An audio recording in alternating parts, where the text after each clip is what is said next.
ओम शांति। आज की मुरली तारीख 31/10/2023। बेटा बेटा वापस जोता मीठे मीठे बार तव्हां सभी पुजारी का पूज्य बेगर का प्रिंस था इन करे तव्हांखे खुशियुनि में तव्हांजी खुशी में खगिया तव्हांखे मारणियूं खपनि, कॾहिं बि रोइणो न खपे। बाबा चवनि था तव्हांखे खुशी में खगियूं मारणियूं आहिनि, कॾहिं बि रोइणो न आहे। छो जी हाणे असां पुजारी खां पूज्य बेगर खां प्रिंस था ठहूं। कृष्ण अविनाशी ज्ञान रत्ननि जी वर्षा सां भारत जी साहूकार ठाहिण लाइ बादशाह खे कहिड़ी ॻाल्हि में आसमान ठाहे उत्तरा बाबा चवंदा आहिनि भारत जीअं मां रूप पसंदा मां ईअं तव्हां बि रूप पसंद तव्हांखे बि ठाहींदो आहे। जीअं मां रूप पसंद आहे ईअं तव्हांखे बि रूप पसंद ठाहींदो आहे। जो अविनाशी ज्ञान रत्न तव्हांखे मिलिया आहिनि उन्हनि खे धारण करे मुख सां दान करो। हिन महादान सां भारत साहूकार ठहींदो। जीअं तव्हां ॿार बाप सां वरितो वठो था ईअं ई ॿियनि खे बि ॾियो। तव्हांजो फर्ज़ आहे सभिनि खे रास्तो ॿुधाइण, सुखदाई ठाहिण। सुखदाई ठहिणो आहे। बाबा चवंदो सभिनि खे रास्तो ॿुधाइणो आहे, सुखदाई ठहिणो आहे। गीता इंसाफ़ जी डगर। ओम शांति। ये गीत कांग्रेस सां बि लॻंदो आहे ऐं तव्हां ॿारनि सां बि लॻंदो आहे। छो जी उन्हनि बि त सहन करे करे अंग्रेजनि खां भारत खे छुड़ाइनि न, त इहे गीत उन्हनि जी ख़ुशी में आहे। ख़ुशियूं त मल्हाईंदा रहंदा आहिनि भल केतिरो बि कयो, परंतु पुराणी दुनिया त न बदिली न। उन्हनि केतिरो बि कयो परंतु पुराणी दुनिया त न बदिली न। दुनिया त उहो ई पुराणी आहे। तव्हां ॿार ॼाणंदा आहियो श्रीमत ते असां हिन दुनिया खे बदिलूं था, उहो श्रीमत न चईंदासीं। जीअं गांधी और भारत खे छुड़ाए उहो श्रीमत न हुई। हाणे असां बाबा जी श्रीमत ते हली करे भारत खे बदिलूं था। श्रीमत आहे हिकु भगवान जी। तव्हां आहियो हाणे बाप जी श्रेष्ठ ते श्रेष्ठ श्रीमत ते हलो था। उन्हनि पोइ श्री कृष्ण जो नाम ॾेई छॾियो अथनि। हाणे बाबा चवनि था कि असां भारत खे रावण खां छुड़ाईंदा आहियूं बाप जी श्रीमत ते। हुननि अंग्रेजनि सां छुड़ायो बाहुबल। त बि बाबा चवंदा आहिनि कि दुनिया वारा सम्झनि कि श्री कृष्ण जी श्रीमत आहे। उन्हनि श्री कृष्ण जो नाम डाली विझी छॾियो अथनि। हाणे तव्हां ॿार ॼाणंदा इहा आहे शिव बाबा जी श्रेष्ठ मत। कृष्ण खे बाबा चइण शोभतो न आहे। श्री शिव बाबा जी मत आहे। श्री कृष्ण बाबा जी मत त न चईंदासीं न। त हिन भारत खे वरी खां पवित्र ठाहियूं था न। भारत खंड ही मुख्य आहे। सॼे बेहद जे बाप जो बर्थ प्लेस आहे न। सॼी दुनिया जे मनुष्य मात्र खे जो सॼी मनुष्य सृष्टि सॼी दुनिया जे मनुष्य मात्र जो बाप आहे। अगरि सर्व जो सदगति दाता आहे उनजो इहा बर्थ प्लेस आहे। उन्हनि खे इनखे सर्वोत्तम तीर्थ चइबो आहे। हिन जीअं ऊच ते ऊच तीर्थ ॿियो कोई बि न आहे। इहा भारत सर्वोत्तम तीर्थ आहे। इन खां ऊचो तीर्थ कोई न आहे। परंतु गीता में नाम बदली छॾियो अथनि। इहे भारतवासी ख़ुदि बि न ॼाणंदा आहिनि कि भारत देह जो बाप जो बर्थ प्लेस आहे। बस शिवरात्रि मल्हाईंदा आहिनि परंतु इहो पतो न आहे कि शिव कहिड़ा, कॾहिं आयो, उनजो नाम रूप छा आहे। तव्हां हाणे ॼाणे विया आहियो न। हाणे शिवलिंग जे चित्र में सफ़ेद स्टार ॾेखारींदा आहिनि। काथे काथे शिवलिंग जे चित्र में सफ़ेद स्टार हूंदो आहे। जो मनुष्य क्लियर सम्झे कि परमात्मा जो इहो रूप आहे अच्छा, बाबा जी जेका प्रदर्शनी आहे हुनमें भी ईअं शिवलिंग जे चित्र में सफेद स्टार ॾेखारींदा आहिनि ऐं काथे काथे दुनिया में भी हूंदो आहे, लेकिन उहो सम्झंदा न आहिनि। असां त अर्थ सही ठाहींदा आहियूं कि ये परमात्मा जो रूप आहे, परंतु पूजा आदि कीअं करण हिन करे वॾो रूप ठाहे छॾींदा आहिनि। आहे वास्तव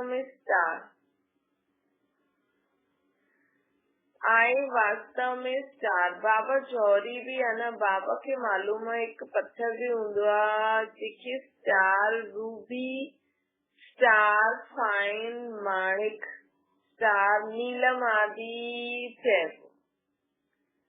ब्रह्मा बाबा जौहरी भी हुया त ब्रह्मा बाबा खे पतो आहे हिकु पत्थर हूंदो आहे जेके स्टार रूबी, स्टार फाइन माणिक, स्टार नीलम आदि चईंदा आहिनि। बाबा मोस्ट वैल्यूएबल हूंदो आहे न। अखबार में भी पयो हुयो कि सभिनि खां वॾो स्टार फलाणे खजाने सां चोरी थी वियो। त ये शिवलिंग लाल आहे, हिन में विच में सफेद स्टार लाइट आहे। सम्झाइण में ॾाढो सहज आहे न। स्टार सफेद हूंदो आहे न, आत्मा जो भी सफेद ई साक्षात्कार थींदो आहे। सीध जो इहे ई आहे, सिर्फ़ स्टार लॻाइणो आहे, ॿियो कुझु लिखण जी दरकार न आहे। सम्झाइण ॾाढो सहज आहे कि भगवान केरु आहे। हेठि इहे लिखत त आहे असांजो जनम सिर अधिकार स्वर्ग जी राजाई, छो जी हेवनली गॉड फादर चईंदा आहिनि। अॼु बाबा चवनि था शिव बाबा जे चित्र में ईअं ठाहियो स्टार मुआफ़िक, वो हेठि लिखी छॾियो कि असांजो जनम सिर अधिकार आहे स्वर्ग जी राजाई, जो स्वर्ग ये स्टार अर्थात परमपिता परमात्मा ब्रह्मा तन में अची करे ठाहींदा आहिनि। त स्टार लाइन विझणी खपे, स्टार लाइट विझणी खपे।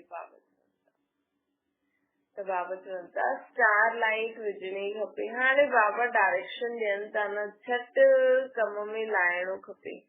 अहिड़ा ईअं पत्थर भी हूंदा आहिनि जंहिंमें स्टार वॾो फर्स्ट क्लास दिखाई में ॾींदो आहे। त असांखे ये सेवा करणी आहे। कंहिंखे भी ॿुधायो भई परमात्मा हिकु छोटी बिंदी आहे स्टार मुआफ़िक, हिते हुननि जी वैल्यू आहे। बाबा चवनि था हिकु पत्थर भी अहिड़ो हूंदो आहे जो स्टार, जंहिंमें स्टार वॾो फर्स्ट क्लास दिखाई में ॾींदो आहे, हिते हुनजी वैल्यू आहे न। पोइ सत्य में भी हिननि चीजनि जी वैल्यू हूंदी न। हुते इहे जवाहरात पत्थर जीअं सड़कनि ते पिया हूंदा, पत्थर गिननि वेंदा आहिनि, पत्थरनि में गिणबा आहिनि। हिते जे सोने जी वैल्यू आहे न, सत्युग में उहा पत्थर जहिड़ी चीज हूंदी, मतलब सड़क ते ईअं ई पियो हूंदो सोनो। हाणे जे पत्थर पिया हूंदा आहिनि उहे सत्युग में सोने हीरा सड़क ते ईअं ई पिया हूंदा।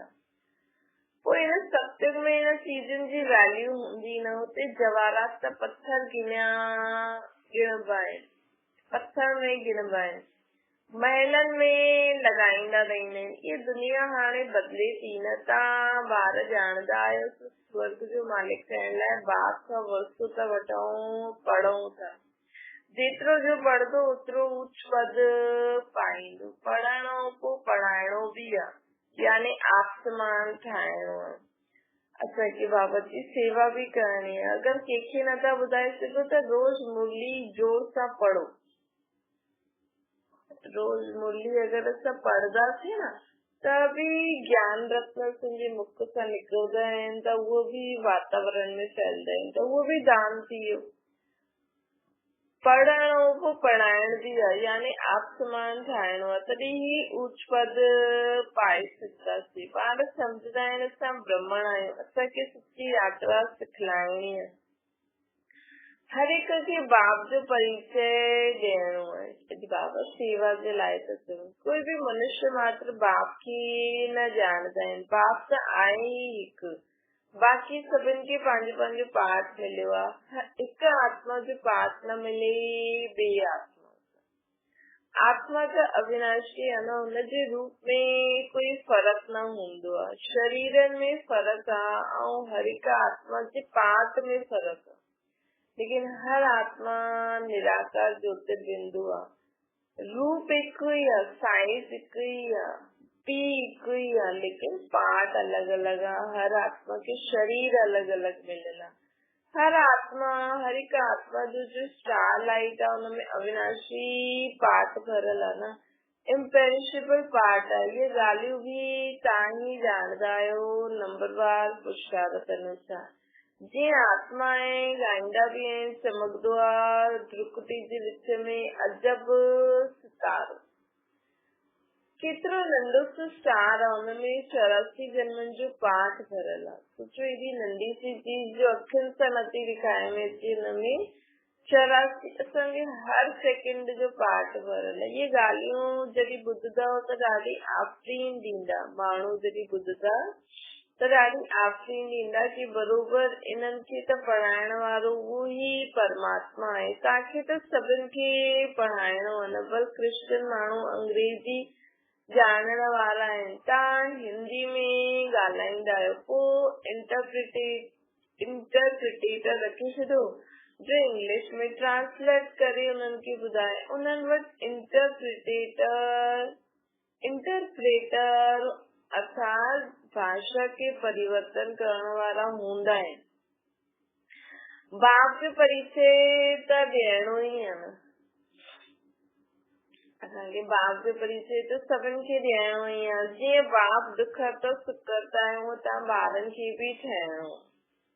हिन समय माण्हू ॾाढा दुखी आहिनि, असां हुननि जी फालतू ॻाल्हियूं ॿुधी फालतू राय ॾेई करे हुननि खे सुखी न ठाहे सघंदा आहियूं, बल्कि दुख में हुननि खे परमात्मा जी यादि ॾियाराए करे दुख दूर करो। हर हिक खे रास्तो ॿुधाइणो आहे, ॿियनि खे बि सुखदाई ठाहिणो आहे। इहे तव्हां ॿारनि जो फर्ज़ आहे। असांखे रोज कंहिंखे न कंहिंखे बाप जो परिचय ॾियणो आहे, चाहे मन सां ॾियो, बात सां ॾियो, कर्मण सां ॾियो। तव्हां खुदि बाप सां एतिरो वरतो वठो था त ॿियनि खे बि ॾियणो पए न। इहे महादान आहे, ज्ञानदान महादान। उहो बि कीअं आत्मा खे पंहिंजे पीउ जे बारे में ॿुधाइण, पीउ सां पीउ जो परिचय ॾियण, ये त केॾो वॾो सुठो कमु आहे न। ये हिकु हिकु वर्षन ₹1,00,000 जो आहे। अगरि तव्हां रोज बाबा जी हिकु ॻाल्हि धारण करे ॿियनि खे ॿुधाई न त ₹1,00,000 कमायो। पोइ हुन बि ॿिए खे ॿुधाई त ॿियो शेयर मिलंदो। शास्त्रनि में वर्षन अगरि ₹1,00,000 जा हूंदा त पोइ भारत एतिरो कंगाल छो आहे? दुनिया में ॾिसो माण्हू चईंदा आहिनि असां सत्संग कीर्तन करण ईंदासीं, एतिरा पैसा असांखे ॾिजो। त हिते बाबा असांखे एतिरो ऊचो ज्ञान ॾे थो कि हिकु हिकु ज्ञान रतन असां कंहिंखे ॾियूं त असांजी ₹1,00,000 कमाई थी थिए। असां कंहिंखां घुरो न था, लेकिन परमात्मा जो महावाक्य ॾियण सां असांजी कमाई थींदी आहे। तॾहिं त असांजो भारत सतयुग में केॾो ऊचो हुयो, असां वटि केॾो धन हुयो। लेकिन हाणे अगरि जो ग्रंथ शास्त्र माण्हू पढ़ी करे ॿुधाइनि था ॿियनि खे, अगरि उहो बि एॾा वैल्यूएबल हुजनि त भारत कंगाल छो थियो आहे? त तव्हां ॿारनि खे सम्झाइणो आहे, बाप जो परिचय ॾियणो आहे। उहो बि परमात्मा आहे, रूप भी आहे, बसंत भी आहे, अर्थात बाबा में ज्ञान भी आहे। परंतु अविनाशी ज्ञान रत्न की वर्षा कीअं करो? ज़रूर शरीर खपे न। त बाप अची करे ॿारनि खे अर्थात तुंहिंजी आत्मा खे रूप बसन ठाहींदा आहिनि न। अविनाशी ज्ञान रत्न जी धारणा करणी आहे, मुख द्वारा पोइ इहे दान ॾियणो खपे। असांजे मुख सां ज्ञान रोज निकिरणो खपे, चाहे तव्हां जोर सां मुरली पढ़ो या कंहिंखे ज्ञान ॾियो, मुरली ॿुधायो, कोर्स करायो, प्रदर्शनी करायो, या कंहिंखे ईअं ई बाबा जी कोई ॻाल्हि ॿुधायो,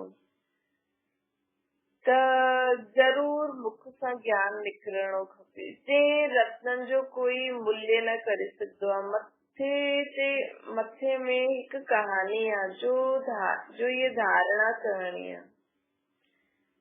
हुन ते ये हुनते भी हिक कहानी है जो धारण करणो आहे बाबा चवनि कि अविनाशी ज्ञान रत्नन जी धारणा करणी आहे, मुख द्वारा दान भी ॾियणो आहे, जे रत्नन जो कोई मूल्य न करे सघंदो आहे। हुनते हिक कहानी भी आहे जो धारण करणी आहे। चईंदा आहिनि न शिव बाबा बम बम भोलेनाथ भरदे झोली। तो शिव बाबा कहिड़ी झोली भरदा आहिनि, असांजी बुद्धि खे ज्ञान सां भरपूर कंदा आहिनि। त असांखे बि ॿियनि जी बुद्धि रूपी झोली रोज भरणी आहे। पोइ हुते असांखे महल हीरे जवाहरातनि जा ठही वेंदा। पोइ हुते त असांजा महल हीरे जवाहरातनि जा ठही वेंदा। असां जेतिरो मुख सां ज्ञान दान कंदासीं, मन वचन कर्म धारणा भी करनी आहे, दान भी करणो, ओतिरो असांजा महल ऊंचा ऊंचा सुठा सुठा हूंदा। त इहे हर हिक खे सम्झाइणो आहे। जिते बाप रहंदा आहिनि उहो आहे निर्वाण धाम अथवा मुक्ति धाम। हाणे बाबा असांखे परम धाम में वठी था हलनि। बुद्ध आदि जे लाइ चईंदा आहिनि न पार निर्वाण वियो, त उहो सभिनि जो होम अर्थात घर थियो न सभी आत्माउनि जो। उहो बाप जो भी होम आहे। बाप हाणे आया आहिनि सभिनि खे वठी वञण लाइ, अथाह धन था ॾियनि। त बाप जो परिचय तव्हां न ॾींदव त केरु ॾींदव? बाप चईंदा आहिनि इहे सभु देह जा धर्म आहिनि कि मां कृष्ण आहियां फलानो आहियां, इहे सभु छॾो। हाणे सभु देह जा धर्म छॾो। हाणे मुंहिंजे बाप खे यादि करो, जेके तव्हां भक्ति मार्ग में यादि कंदा आहियो। ॻाईंदा भी आहिनि न अंत मते सो गति। ग्रंथ में भी आहे न अंत काज श्री सिमरे। हाणे कुकर सुकर त ठही न सघंदो, पोइ भी जन्म त मिलंदो। ज्ञान वठदे वठदे भी असां अगर अंत में के देहदारी संबंधी के चीज के याद करे शरीर श्रद्धा से त मिलंदो त स्वर्ग में जन्म, लेकिन ऊंच न मिलंदो। हिते बाप चईंदा आहिनि देही अभिमानी ठहो, मूंखे यादि करो। तव्हां पंहिंजे बाप खे ऐं घर खे भुलिजी विया आहियो न। हाणे नाटक पूरो थींदो आहे, पोइ रिपीट थियणो आहे। इस्लामी बौद्धी कृष्ण सभु पंहिंजो पार्ट रिपीट कंदा आहिनि। ये ड्रामा अनेक बार रिपीट थींदो आहे। ये जेको सृष्टि ते ड्रामो थो हले, ये अनेक बार रिपीट थींदो आयो आहे न। उनजो कोई आदि अंत न आहे। ड्रामा जो आदि अंत त आहे, पोइ रिपीट थींदो रहंदो।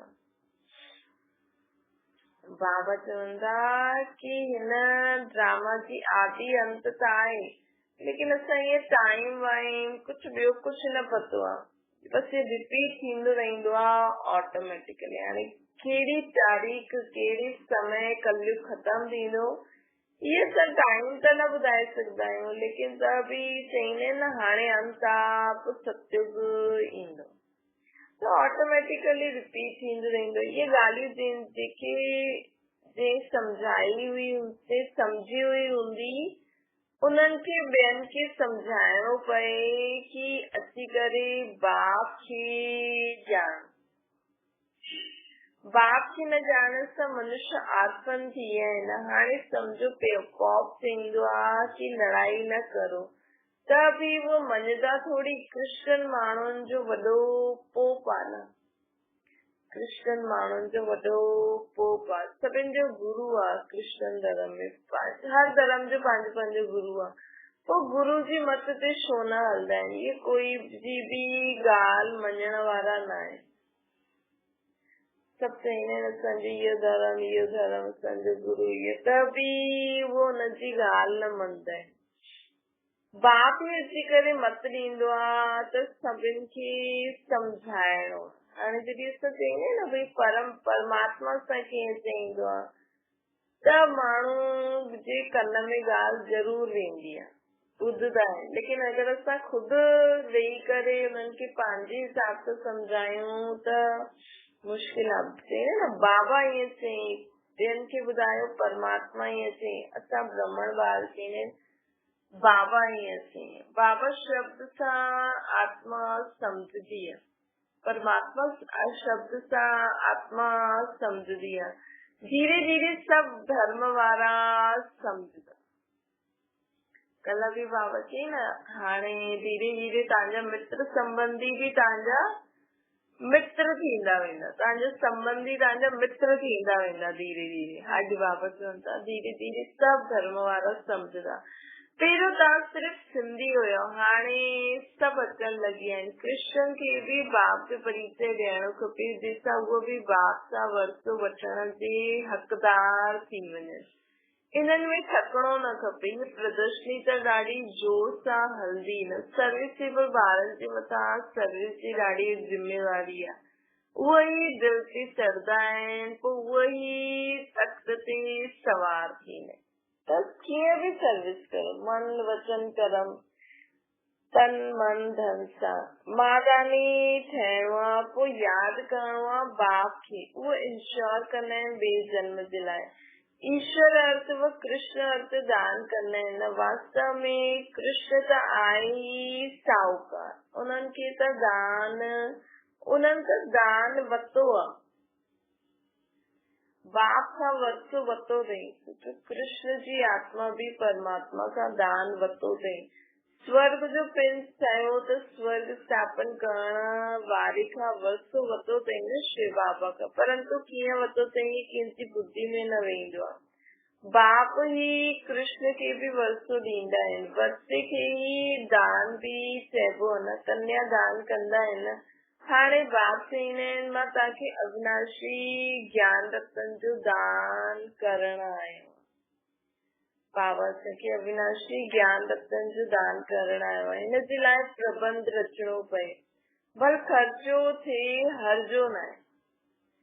बाबा खां असां ज्ञान रत्न जो दान वठूं, इन जे लाइ प्रबंध करणो पए। भले सेंटर ते या जाते बि मुरली ॿुधंदा आहियो, उन जे लाइ ख़र्चो करणो पए, कोई हर्जो न आहे। असां वटि ॿारनि साक्षात्कार त कयो ई आहे। इब्राहिम, बौद्धी, क्राइस्ट आदि सभु वॾा वॾा अंत में ईंदा। ज़रूर ॿुधंदा तॾहिं त पद पाईंदा न। ॿारनि खे त ख़ुशी थियणी खपे। बाबा चवनि था ॿारनि खे त ख़ुशी थियणी खपे न। कृष्ण जो भारत सां कनेक्शन आहे। राजा ई बि वतई, पोइ हाणे रिटर्न बि कंदा। इहे जेका कृष्ण माण्हू आहे, इहे असांखां राजा ई असांजो धन संपत्ति खणी या न हाणे रिटर्न बि कंदा। उन्हनि खे त भारत जी ॾाढी संभाल करणी आहे। अगरि भारत ते कोई चढ़ाई करे वठे त सभु पैसा ख़तम थी वञे। उन्हनि जा पैसा त ॾाढा ॾिनल आहिनि। त बाबा चवनि था सॼी रक़म ई ख़लास थी वञे। इन करे हर तरह सां कोशिश कंदा आहिनि भारत खे बचाइण जी। दुनिया में माण्हुनि जी नज़र हूंदी आहे न भारत ते, सॼी भारत में खां ई धन खणी आहिनि। त बाबा चवंदा आहिनि कि कोशिश कंदा आहिनि कि असां भारत खे ते चढ़ाई करे छॾूं। अगरि कंहिं भारत ते चढ़ाई करे छॾी, जीअं फॉरेनर्स आया, मुस्लिम आया, त केॾो धन खणी आया। त हिन करे हाणे बि भारत खे इहे गवर्नमेंट चारो तरफ़ बचाइण जी कोशिश कंदी आहे न। छो जी अगरि कंहिं वरी खां अगरि असांजे मथां चढ़ाई कई त पूरो ई ख़लास थी वेंदी रक़म। त बाबा चवनि था इन्हनि खे मदद त खपे ज़रूर, ऐं रिटर्न बि खपे। उन्हनि खे त संभाल करणी आहे न। बाबा ॼाणदा आहिनि भारत ग़रीब आहे, त हुतां खां बि मदद कराईंदा आहिनि।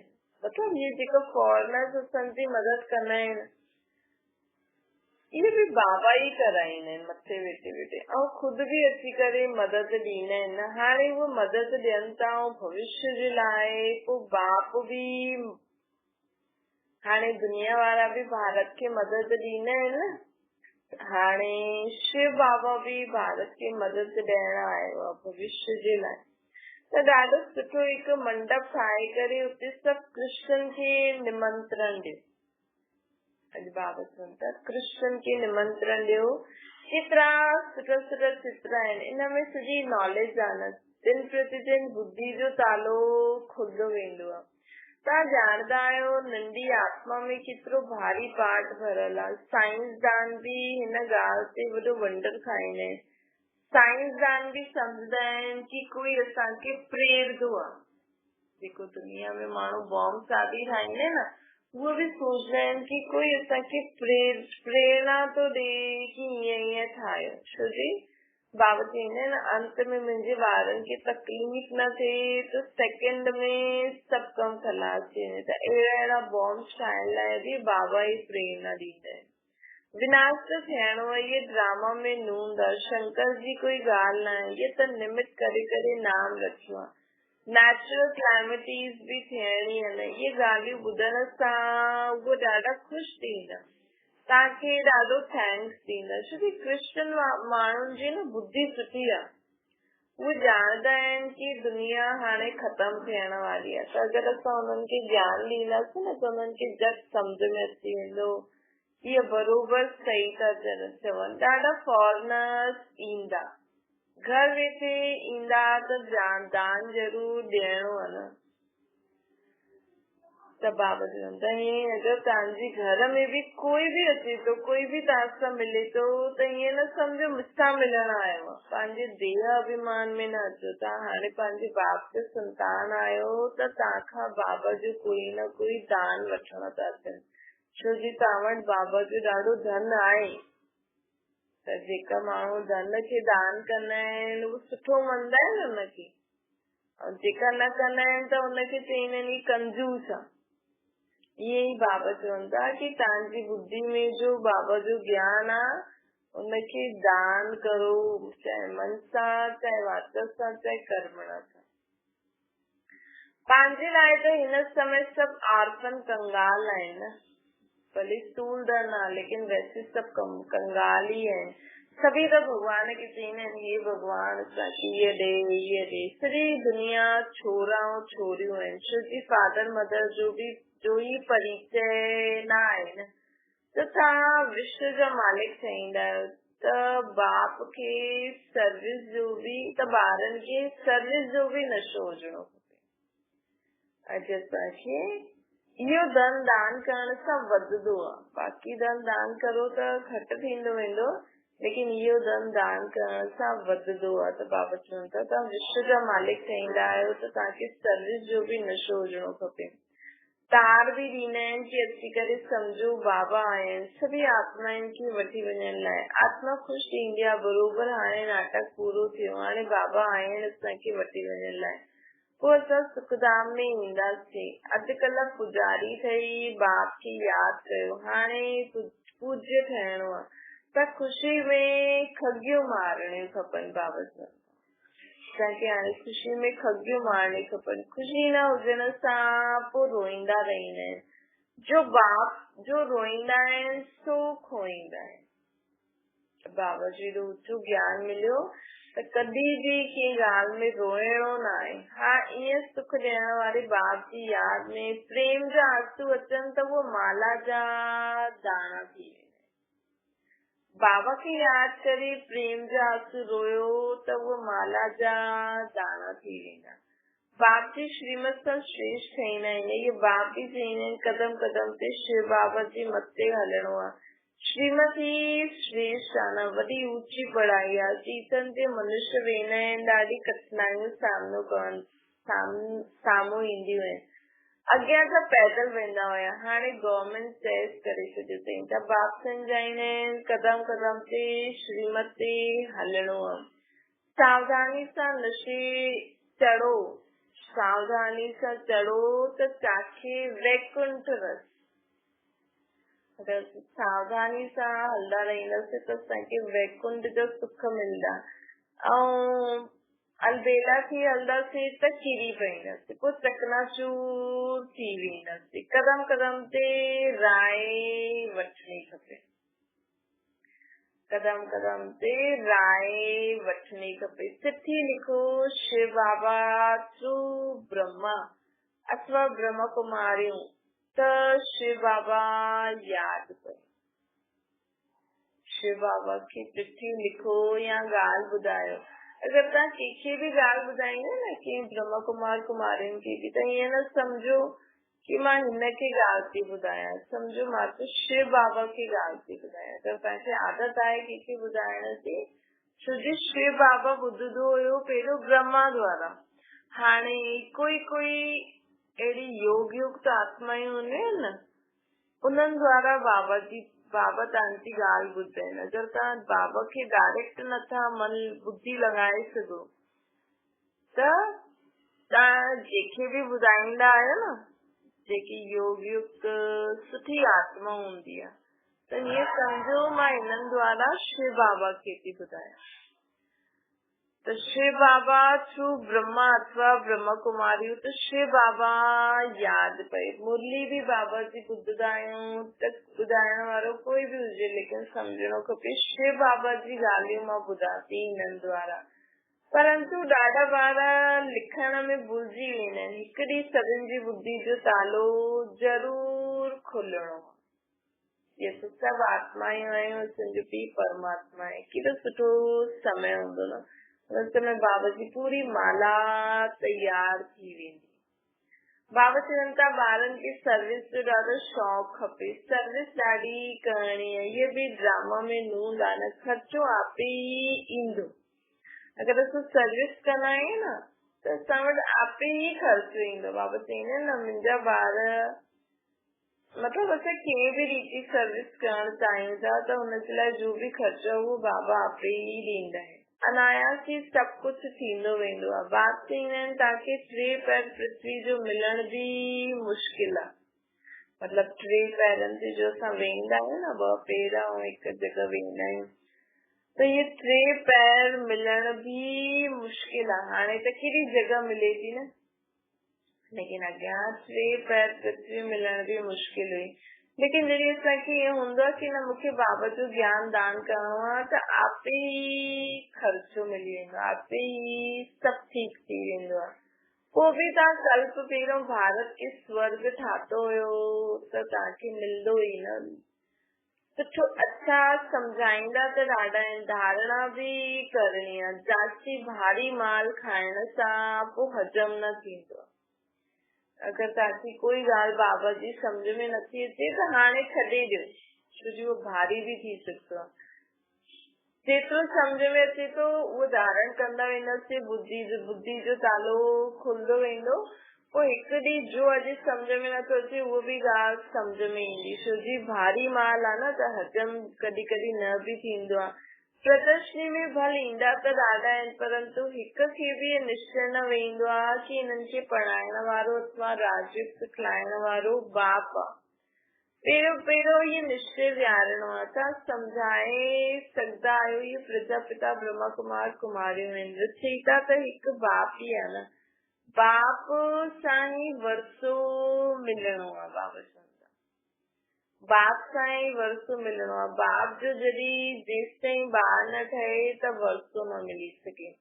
भक्तनि खे फल ॾियण वारो बाप ई आहे। भक्तनि खे फल ॾियण वारो केरु आहे? बाबा।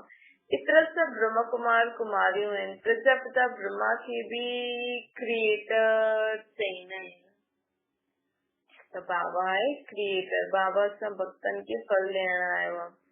बाबा असांजो भगवान बि आहे, बाबा असांजो बाप बि आहे।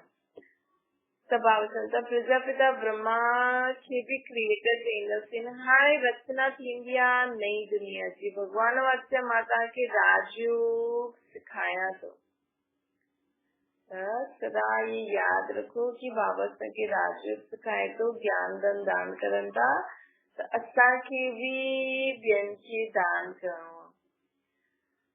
अच्छा मीठी मीठी लकी सितारनि प्रति ज्ञान सूर्य ज्ञान चंद्रमा जो याद प्यार और गुड मॉर्निंग। रूहानी बाप जी जो सभिनि रूहानी ॿारनि खे नमस्ते। असांजी बि रूहानी माता पिता बाप दादा खे याद प्यार गुड मॉर्निंग और नमस्ते।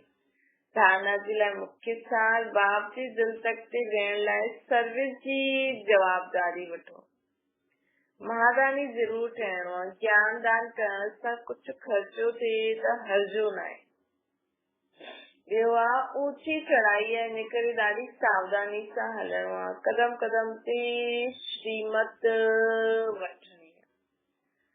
ऊची चढ़ाई आहे, इन करे ॾाढी सावधानी सां हलणो आहे, कदम कदम ते श्रीमत बाबा जी वठंदा रहो। मन ही मन में बाबा सां ॻाल्हाईंदा रहो, बाबा हाणे छा करूं छा करूं। वरदान आहे लग्न जी अग्नि सां सभु चिंताउनि खे समाप्त करण वारा निश्चय बुद्धि निश्चिंत ठहनि। जो ॿार निश्चय बुद्धि आहिनि उहे सभी ॻाल्हियुनि में निश्चिंत रहंदा आहिनि। चिंताऊं सॼी मिटी वेंदियूं आहिनि उन्हनि जी। अगरि असांखे बाबा जे मथां निश्चय आहे त बाबा सभु चिंताउनि खे मिटाए ॾींदा आहिनि। बाप चिंताउनि जी बाबा चवंदा आहिनि बाप चिंताउनि जी चिता तां उठाए करे असां आत्माउनि खे पंहिंजे दिलि तख़्त ते विहारे छॾियो अथई न। बाप सां लग्न लॻी ऐं लग्न जे आधार ते लग्न जी अग्नि सां सभु चिंताऊं समाप्त थी वयूं। जीअं हुई न कोई चिंता। त चेक कजो अॼु अगरि असांखे अञा ताईं कोई चिंता आहे त मतिलबु अञा ताईं बाबा जे लग्न में असां पूरी रीति न असांजी लग्न लॻी आहे। थोरो थोरो मुंहिंजो सम्झी करे हलूं था। जॾहिं असां परफेक्ट ईअं सम्झंदासीं न भई मुंहिंजो त हिकु शिव बाबा ॿियो कोई बि न, तॾहिं चिंताउनि जी ॻाल्हियूं बि ख़तम थी वेंदियूं। अगरि अञा ताईं मुंहिंजो कुझु आहे बाबा जे अलावा त चिंताऊं अञा ताईं रहंदियूं। जंहिं ॾींहुं मुंहिंजो कुझु आहे ई न, सिर्फ़ु मुंहिंजो बाबा आहे, उन ॾींहुं सभु चिंताऊं ख़तम।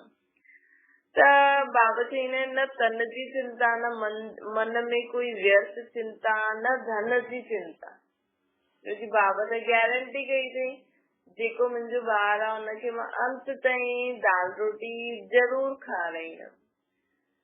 छा थींदो कीअं थींदो ज्ञान जी शक्ति सां सभु ॼाणे ई वरितो आहे न। हाणे त असांखे बाबा हर ॻाल्हि स्पष्ट सम्झाई अथई। त सभु चिंताउनि सां परे निश्चिंत जीवन थी वई आहे। त अगरि असां ज्ञान खे सुठी रीति सम्झी असां मन खे हर उत्तर अगरि असांजे मन खे मिली वियो आहे ज्ञान सां त हाणे असांजी स्थिति कहिड़ी हुजणी खपे, सभु चिंताउनि सां परे हिकदमि निश्चिंत जीवन हुजणी खपे। कॾहिं बि तव्हांखे चिंता थिए न कोई ॻाल्हि जी त सोचो भई सभु असां त बाबा आईसीं ऐं हाणे मां अगरि हिन चिंता जे बारे में सोचदी रहंदमि त बाबा सां कॾहिं मिलन मल्हाईंदमि। छोकी बाबा त हाणे 5000 साल खां पोइ ई न। त सभु चिंताऊं बाबा खे ॾेई पाण खुदि बाबा सां गॾु मौज करो जीवन। आहे न मौज करण जो जीवन आहे, मस्त रहण जो जीवन आहे। छोकी सभु बोझ खणण वारो बाबा आयो आहे। असां सदा बाबा सां मिलन मल्हाईंदा रहूं। हुनजे लाइ सदा खुदि खे ॿार सम्झो बाबा जो। स्लोगन आहे अहिड़ा अचल अडोर ठहो जो कहिड़ी बि प्रकार जी समस्या बुद्धि रूपी पाऊं खे हिलाए न सके। असांजी बुद्धि सदा बाबा सां कनेक्शन में हुजे। चाहे केतिरो बि शोर हुजे, कोई बि ॻाल्हि हुजे, कोई बि पहाड़ जहिड़ी बि ॻाल्हि हुजे, लेकिन असांजी बुद्धि बाबा सां डिस्कनेक्ट न थियणी खपे। बाबा जी श्रीमत जीअं असांजे कननि में आवाज़ ई थी अचे ॿार हाणे ईअं करो ईअं करो ईअं करो। त बुद्धि रूपी पाऊं कॾहिं बि हिली न सघंदो। जॾहिं असां अचल अडोर ठही वेंदासीं। ओम शांति। बाबा खे यादि करो।